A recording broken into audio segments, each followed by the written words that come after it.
माझे रसिक मित्र आणि मैत्रिणींनो, तुम्हा सर्वांना माझा नमस्कार. आपण मागच्या एपिसोडमध्ये कर्माची गुह्य गती बघितलेली होती. त्याच्या पुढचा टॉपिक आज महत्त्वाचा कर्माचे प्रकार आज आपण बघूया. तर आज आपण पाहतोय वर्तमान काळात वर्तमान समयी लोक कर्म करताना कोणताच विचार करत नाही. श्रेष्ठ कर्म करतानाही काही ना काही गोंधळ करतात. म्हणून वर्तमान समयी कर्माची गुह्य गती ही हा विषय अतिशय उपयुक्त आहे. सर्वांनी याचा अभ्यास करायला हवा. नेमकी कर्माची गुह्य गती काय आहे, कर्माचे प्रकार काय आहेत हे त्यांनी जाणून घ्यायला हवे.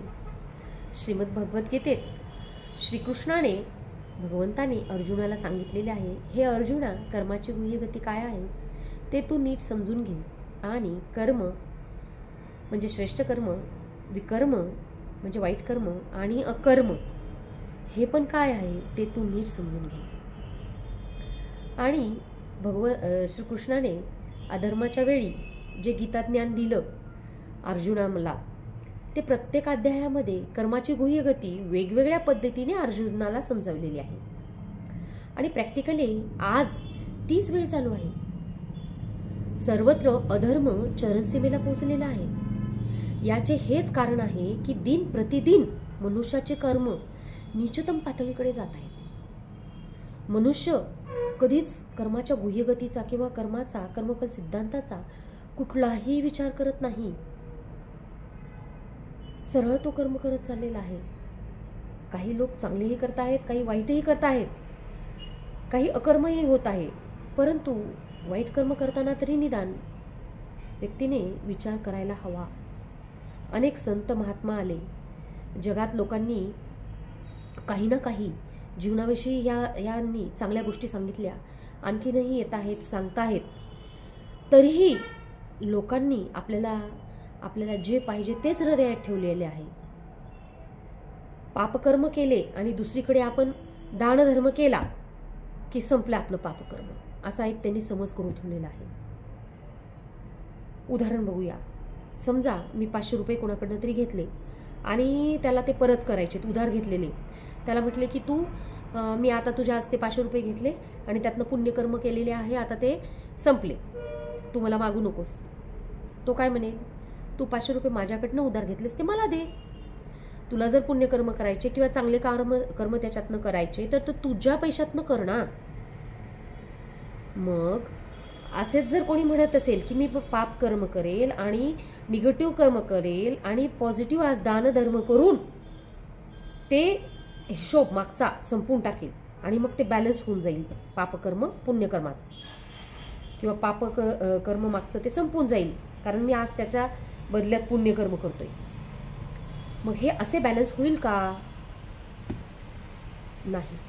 जे आपण मागचं वाईट कर्म केलं होतं त्याचं फळ वाईटच मिळेल आणि त्या पद्धतीने ते संपेल. पण मी आज जे पुण्यकर्म करील त्या 500 रुपयेमधनं दानधर्म करील किंवा चांगलं कर्म करील, त्याचं जे चांगलं फळ आहे ते मला नक्कीच चांगलं मिळेल. परंतु त्या केलेल्या निगेटिव्ह कर्माचं या दानधर्मातून पुण्यकर्मातून त्या निगेटिव्हचं ह्या पॉझिटिव्ह कर्मानं न्यूट्रल नाही होणार. निगेटिव्हचं निगेटिव्हच फळ मिळेल, पॉझिटिव्हचं पॉझिटिव्हच मिळेल. म्हणून भगवद्गीतेत म्हटलंय की हे अर्जुना, कर्माची गुह्य गती तू नीट समजून घे. तर कर्माचे 3 प्रकार आहेत. 1 नंबर श्रेष्ठ कर्म, म्हणजेच त्याला आपण कर्म म्हणतो, म्हणजे सकारात्मक कर्म किंवा चांगले कर्म, सुकर्म, पुण्यकर्म, ज्यामुळे आत्म्याला प्राप्ती होते, त्याचा लाभ होतो. नंबर 2 विकर्म, नकारात्मक कर्म, जे विकाराच्या वशीभूत होऊन काम, क्रोध, ईर्ष्या, द्वेष, भय, लोभ, आळस, कपट, स्वार्थ या सगळ्यांच्या वशीभूत होऊन जे विकृत कर्म केलं जाईल ते पापकर्म.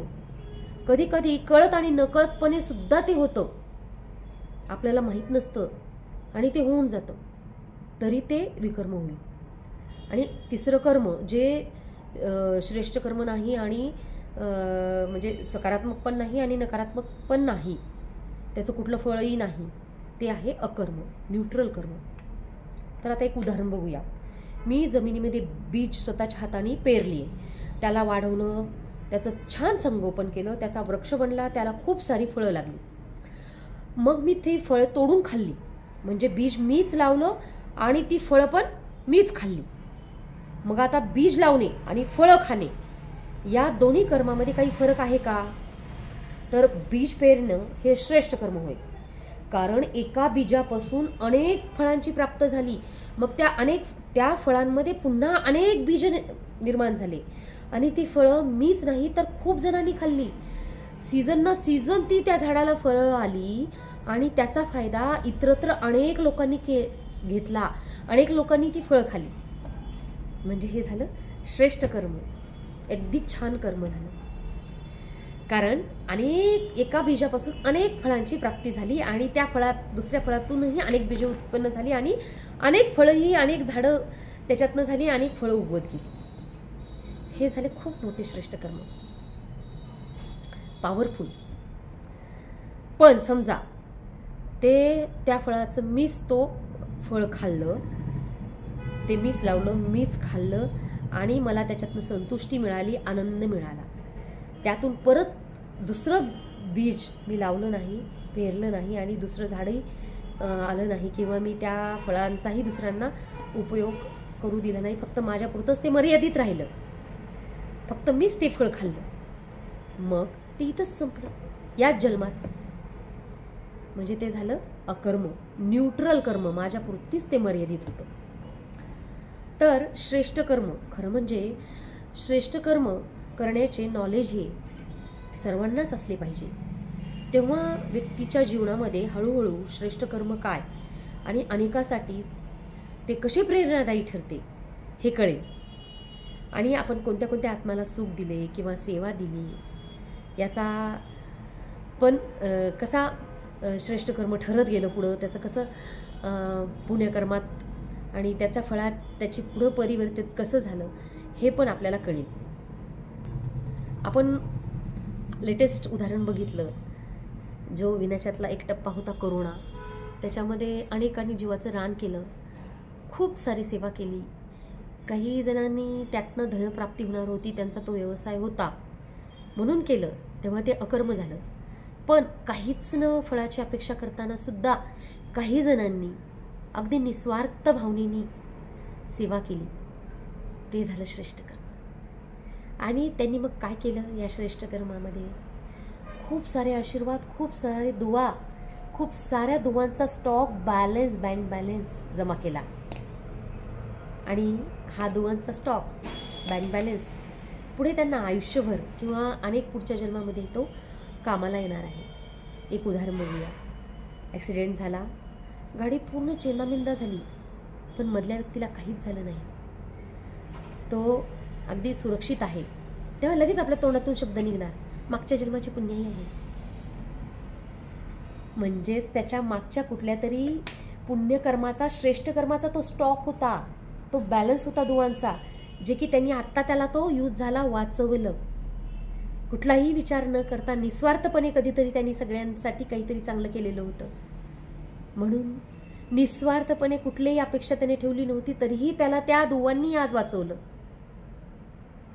त्या सत्कर्मांनी त्याला उभं केलं, वाचवलं. तर आता आपण बघतोय वरचेवर समय, कलियुग, वेळ अगदी कठीणतम येत आहे. कलियुगाचा सरता काळ आलाय, काळ परीक्षा घेतच आहे. चरण सीमेला कलियुगाचा काळ येत आहे. तेव्हा आपण असा हा दुवांचा स्टॉक जमा करायला हवा. जसा करोना एक विनाशाचा टप्पा होता, तसेच पुढेही पण आणखी 9 टप्पे विनाशाचे बसतील.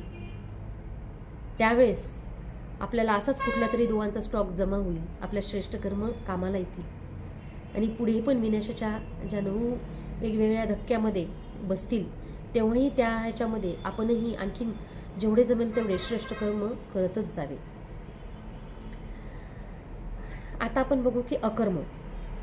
समजा एका व्यक्तीने बँक बॅलन्स जमा केला आहे, आयुष्यभर काम केले आणि बँक बॅलन्स जमा केला की मला म्हातारपणी हे कामाला येईल, आणि मात्र इथं त्यांनी ते जमवले पैसे आणि स्वतःच ते संपवले. म्हणजे स्वतःच त्यानं तो यूज केला.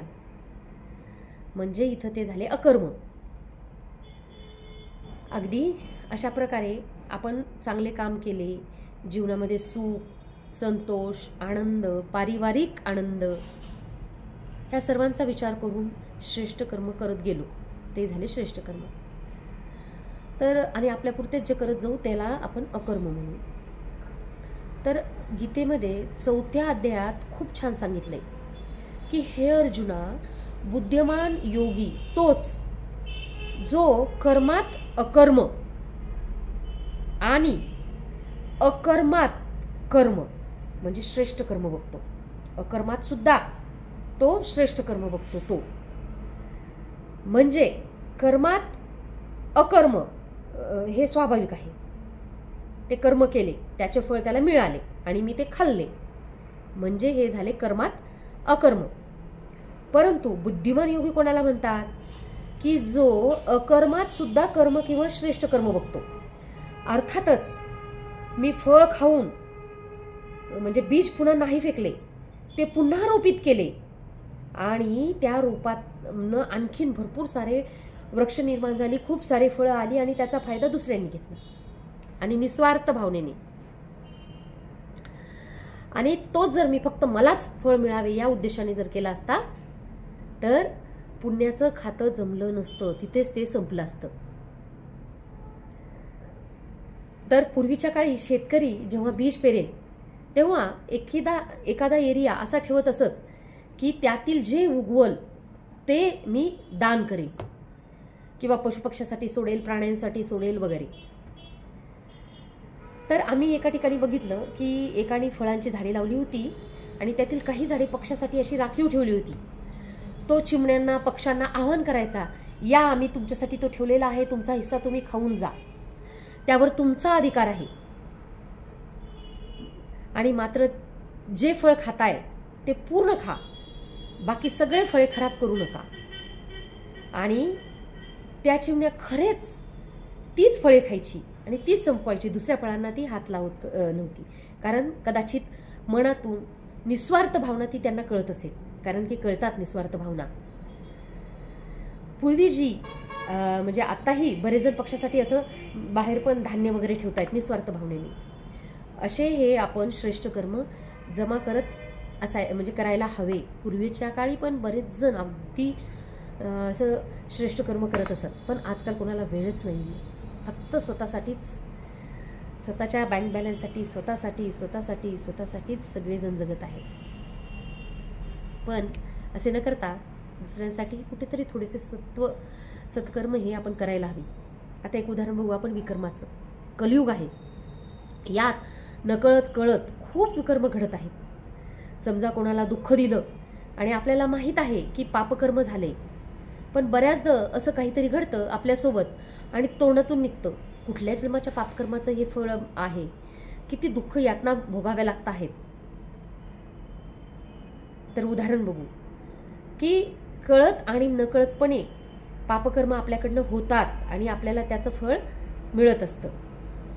आपण आपल्या मंदिरात किंवा रस्त्याने जाताना एखादी भिकारी दिसला आणि त्याची आपल्याला दया आली, कारण की आपण असं म्हणत असतो की नाही, मी आता पापकर्म केलेलं आहे, जर मी पापकर्म केलं तरच मला त्याचं वाईट कर्म किंवा वाईट फळ मिळेल.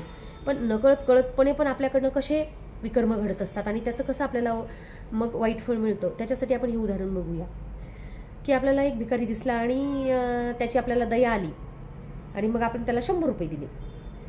समजा हे आपण त्याला दिले, आपल्याला वाटलं की आपण पुण्यकर्म केले, पण नाही. त्यानं त्याचा उपयोग कसा केला याच्यावर ते ठरेल की पापकर्म झालं का विकर्म झालं, श्रेष्ठ कर्म झालं का विकर्म झालं. त्याने जर त्याचा 100 रुपयाचा जर चांगल्या पद्धतीने उपयोग झाला तर नक्की श्रेष्ठ कर्म ठरेल. पण त्याचा जो तो वेगळ्या पद्धतीने उपयोग केला तर त्याने समजा त्याचा 100 रुपयाचा चाकू घेतला आणि कोणाचे तरी दुश्मन होती त्याला त्यांनी मारलं, तेव्हा त्याच्यातनं त्याचं ते कळत न कळत म्हणजे त्याने स्वतः त्या भिकाऱ्याने ते पापकर्म केलं, त्याचं फळ त्याला मिळेल. पण आपण दिल्या 100 रुपयेमुळे त्यानं ते घेतलं, मग इनडायरेक्टली त्याच्या पापाच्या कर्माचा भागीदार आपण झालो आणि ते मग इनडायरेक्टली त्याचं पण आपल्याला फळ नक्कीच मिळणार आहे. मग असेच 2, 4, 10 कितीही लोकांमध्ये ही अशी पापकर्माची भागीदारी होऊ शकते. उदाहरण बघू. एक कसाई आहे, त्याने एका प्राण्याला मांसाहारी म्हणजे मांसासाठी मारलं. त्यानं मांस दुकानदाराला विकलं, दुकानदार भागीदार झाला. पुढे हॉटेलवाल्यांनी खरेदी केलं, तोही भागीदार झाला. हॉटेलमध्ये शिजवलं, तोही भागीदार झाला. समजा त्या हॉटेलमध्ये पार्टी होती आणि 50 लोकांनी ते खाल्लं, तेव्हा ते सारे जण भागीदार झाले. थोडा थोडा हिस्सा सर्वांचा आला. मग समजा याचे फळ मिळण्याची वेळ आली आहे. आता बऱ्याच म्हणजे कर्माचे फळ याच जन्मात मिळते असे नाही. कधीही कुठल्याही जन्मात, दुसऱ्या तिसऱ्या कुठल्याही जन्मात ते आपल्याला मिळू शकते. जेव्हा आणि मग वरच्या ते सर्व भागीदार जेव्हा योग येईल आणि हे सर्व एकत्रित येतील, तो कसाई झाला. मग कसं झालं की समजा तो कसाई झाला ड्रायव्हर, दुकानदार कंडक्टर, जे जे भागीदार होते ते झाले पॅसेंजर. आणि जे भागीदार नव्हते त्या दिवशी ते मग त्यांची बसच सुटली किंवा ते लवकर त्यांचा स्टॉप आला आणि उतरून गेले. मग आता समजा ती बस गेली उंच पहाडावर, पुलावर, आणि अचानक ड्रायव्हरचा तोल गेला आणि पूर्ण बस ती नदीत गेली. मग 50 लोक नदीत पडले. जे निर्दोष होते त्यांना काही खर्चटणार नाही. जेवढे भागीदार होते त्यांचे कोणाला हात पाय तुटले, कोणाला खर्चटलं, कोणाला लागलं, कोणाचा जीव गेला, कोणाचं काय, ज्यांचा जसा जसा भागीदार होती तसं तसं त्याला फळ मिळत गेलं. आणि हे झालं, जरी म्हटलं की हे ड्रायव्हरमुळे झालं, मात्र भोगना ही प्रत्येकाला भोगावी लागली. कसाई जरी ड्रायव्हर होता पण बाकीचेही भागीदार होते ना त्या माणसाचे, मग त्यांनाही त्यांच्या त्यांच्या पद्धतीने ते फळ मिळालं. म्हणून कर्माचा खेळ हा फार वेगळा आहे. कर्म कोणालाच सोडत नाही, चांगलं असो का वाईट, ते मिळणारच आहे. कोणीच त्याच्यातनं सुटणार नाही, वाचणार नाही. म्हणून चांगले कर्म चांगले फळ, वाईट कर्म वाईट फळ. म्हणून या कलियुगामध्ये कळत नकळतपणे पापे होतात आणि अनेकांसोबत भागीदारी होते. म्हणून आपण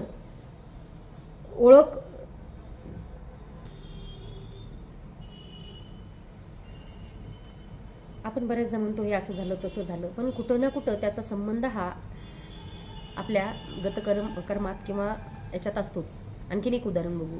2 मित्र होते, विदेशात गेले, खूप पैसे कमविले, परत ते जहाजाने परत येऊ लागले. एकाची नियत बदलली, त्याने त्या मित्राचे सर्व पैसे घेतले आणि त्याला पाण्यात ढकलून दिले.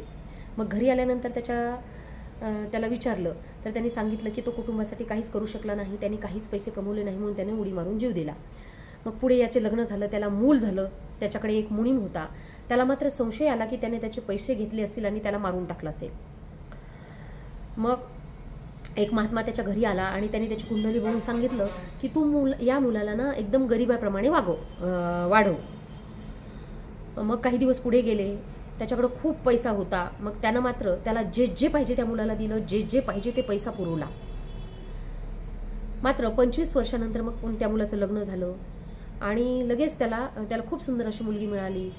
लग्न ठरलं त्याचं, पण आदल्याच दिवशी त्याला साप चावला आणि तो मेला. आईवडिलांनी त्याला वाचवण्यासाठी खूप पैसा लावला, परंतु तो वाचू शकला नाही. मग अंतिम वेळेला जाताना तो मुलगा म्हणाला की मी तोच मित्र आहे जो तू माझा आणि तू माझा सगळा हिस्सा जो घेतला होता तो सूद समेत मी वसूल केला आहे. मग त्याला त्या महात्म्याचे शब्द आठवले की कदाचित जर मी ह्याला गरिबीप्रमाणे वाढवले असते तर तो हिशोब एवढ्या लवकर संपला नसता, त्याचे आयुष्य वाढले असते. आणि पण मुनिमाला मात्र लक्षात आलं की आता त्याचा हिशोब संपलेला आहे, मग तो आता काय वाचणार नाही, मरणारच आहे. कर्माची गती ही खूप गुही असते, धोक्याने घेतलेले कधीच पचत नाही. ज्या मार्गाने पैसा आपण येतो तर तसाच जातो. भ्रष्टाचार, बेईमानी, चुकीच्या पद्धतीने आपण जो पैसा घेतो ना तो कधीच पचत नाही. चांगल्या कामालाही जात नाही, सगळा तो वाईटच कामात जातो. तेच प्रामाणिकपणे अगदी मेहनतीने घामाचा पैसा एकही रुपये वाईट पद्धतीने खर्चवणार आणि तो पुरतो आणि खूप चांगल्या पद्धतीने खर्च होतो आणि खूप त्याच्यात समाधान असतं. वाईट पैशामध्ये काहीच नाही. त्यांची मुलंसुद्धा जे वाईट कर्माने पैसे कमवतात चांगले निघत नाहीत, घरात सुख शांती नांदत नाही, कुठल्या ना कुठल्या पद्धतीत त्यांना दुःख असतं. आणि प्रामाणिकपणे चांगल्या पद्धतीने त्याचं फळही आपल्याला चांगलं मिळतं. अगदी थोडाही पैसा असला तरी तो सुखासमाधानी आणि शांतीने चांगल्या पद्धतीने पुरला जातो. आपण बघितलं करोनाच्या काळामध्ये पण साधा एक बेड मिळवण्यासाठी सुद्धा कितीही पैसे दिले तरीही तो मिळत नव्हता. ह्याचे हे उत्तम उदाहरण आहे. वाममार्गाचा पैसा वाममार्गातच जाणार आहे.